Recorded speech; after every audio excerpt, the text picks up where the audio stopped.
Katanya Siti Jenar, surga dan neraka itu bukan tujuan. Orang mukmin telah keliru karena mengerjakan sholat, jungkir balik mengharapkan surga. Para ulama menyesatkan manusia dengan menipu mereka jungkir balik 5 kali, pagi, siang, sore, malam, hanya untuk memohon imbalan surga. Orang seperti itu sungguh bodoh dan tak tahu diri. Jikalaupun seseorang menyadari bahwa sholat itu dilakukan karena merupakan kebutuhan diri manusia sendiri untuk menyembah Tuhannya, manusia ternyata tidak menyadari keserakahannya dengan minta-minta imbalan surga. Orang-orang telah terbius oleh para ulama sehingga mereka suka berzikir dan disibukkan oleh kegiatan menghitung-hitung pahala tiap hari. Jadi hari ini, bahasa lainnya, kritiknya Siti Jenar, kita itu belum serius merindukan Allah, menuju pada Allah, ilaihi rojiun. Kita masih dagang. Apapun yang kita lakukan, kita nunggu imbalan. Finalnya kan imbalan surga itu. Itukah yang ada di kepalamu kan gitu? Nggak apa-apa Pak, saya sengsara, besok di surga aku mau balas dendam. Lah, pikirannya masih surga. Allahnya lagi-lagi di luar radar. Ya, bahasa lain ajarannya saya Siti Jenar itu, ya level-level dasar anak-anak kecil yang kalau mau sholat nanti tak kasih hadiah, itu level surga neraka. Kita yang sudah dewasa keimanannya masih itu. Masa masih mimpi surga dan neraka? Gak usah dipikir imbalan itu. Kita jangan dagang lagi sama Allah. Kurang apa Allah ngasih kita kok masih minta aja. Kita dibikin ada itu sudah luar biasa loh. Karena kita bisa tidak ada, tapi Allah mengizinkan kita ada, itu sudah harus terima kasih luar biasa. Kita bisa menikmati macam-macam sekarang. Itu izinnya Allah. Lah kok sholat sehari cuma 5 kali, itu pun tidak ada 3 menit nuntut imbalan surga. Kayak Allah belum pernah ngasih apa-apa. Surga dan neraka itu letaknya pada manusia masing-masing. Orang bergelimang harta, hidupnya merasa selalu terancam oleh pesaing bisnisnya. Tidur tak nyenyak, makan tak enak, jalan pun gelisah. Itulah neraka. Sebaliknya, seorang petani di lereng gunung terpencil, hasil bercocok tanam cukup untuk makan sekeluarga, menempati rumah kecil yang tenang, tiap sore dapat duduk santai di halaman rumah sambil memandang hamparan sawah hijau. Hatinya sesejuk udaranya, tenang jiwanya. Itulah surga. Kehidupan ini telah memberi manusia mana surga, mana neraka. Kalau memang nyari surga neraka, ngapain sih nunggu besok? Ayo dibikin surga kita sendiri, sudah bisa, sudah cukup. Semua fasilitas yang diberikan Allah pada kita hari ini itu sudah bisa menciptakan suasana surga. Kecuali kita sendiri yang tidak bersyukur. Apa sih yang kamu kurang? Kecuali hasratmu tidak jelas, minta macam-macam, tidak bisa menikmati yang sekarang kamu miliki. Kalau sudah menikmati apa saja yang dianugerahkan Allah, saat itu juga surga lahir. Biasanya orang itu fokus pada apa yang dia belum punya. Itu yang bikin orang susah bersyukur, tidak bisa menemukan surga. Cukup segelas kopi, nongkrong depan kos-kosan sambil sarungan.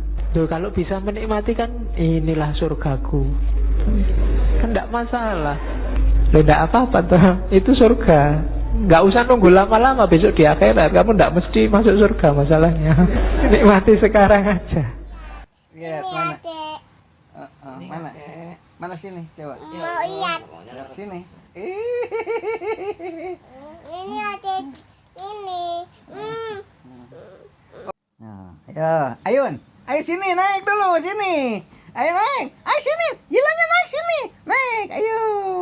Ayo sini. Naik. Aduh, aduh. Ayo, jatuh. Kok malah begitu? Iya deh. Aduh. Malah begini. Bukan begitu, Ayun.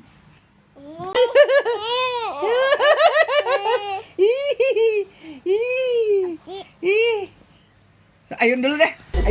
Katanya Siti Jenar, surga dan neraka itu bukan tujuan. Orang mukmin telah keliru karena mengerjakan sholat, jungkir balik mengharapkan surga. Para ulama menyesatkan manusia dengan menipu mereka jungkir balik 5 kali, pagi, siang, sore, malam, hanya untuk memohon imbalan surga. Orang seperti itu sungguh bodoh dan tak tahu diri. Jikalaupun seseorang menyadari bahwa sholat itu dilakukan karena merupakan kebutuhan diri manusia sendiri untuk menyembah Tuhannya, manusia ternyata tidak menyadari keserakahannya dengan minta-minta imbalan surga. Orang-orang telah terbius oleh para ulama sehingga mereka suka berzikir dan disibukkan oleh kegiatan menghitung-hitung pahala tiap hari. Jadi hari ini, bahasa lainnya, kritiknya Siti Jenar, kita itu belum serius merindukan Allah, menuju pada Allah, ilaihi rojiun. Kita masih dagang. Apapun yang kita lakukan, kita nunggu imbalan. Finalnya kan imbalan surga itu. Itukah yang ada di kepalamu kan gitu? Nggak apa-apa Pak, saya sengsara, besok di surga aku mau balas dendam. Lah, pikirannya masih surga. Allahnya lagi-lagi di luar radar. Ya bahasa lain ajarannya saya Siti Jenar itu ya level-level dasar anak-anak kecil yang kalau mau sholat nanti tak kasih hadiah, itu level surga neraka. Kita yang sudah dewasa keimanannya masih itu. Masa masih mimpi surga dan neraka? Gak usah dipikir imbalan itu. Kita jangan dagang lagi sama Allah. Kurang apa Allah ngasih kita kok masih minta aja. Kita dibikin ada itu sudah luar biasa loh. Karena kita bisa tidak ada, tapi Allah mengizinkan kita ada, itu sudah harus terima kasih luar biasa. Kita bisa menikmati macam-macam sekarang. Itu izinnya Allah. Lah kok sholat sehari cuma 5 kali itu pun tidak ada 3 menit nuntut imbalan surga. Kayak Allah belum pernah ngasih apa-apa.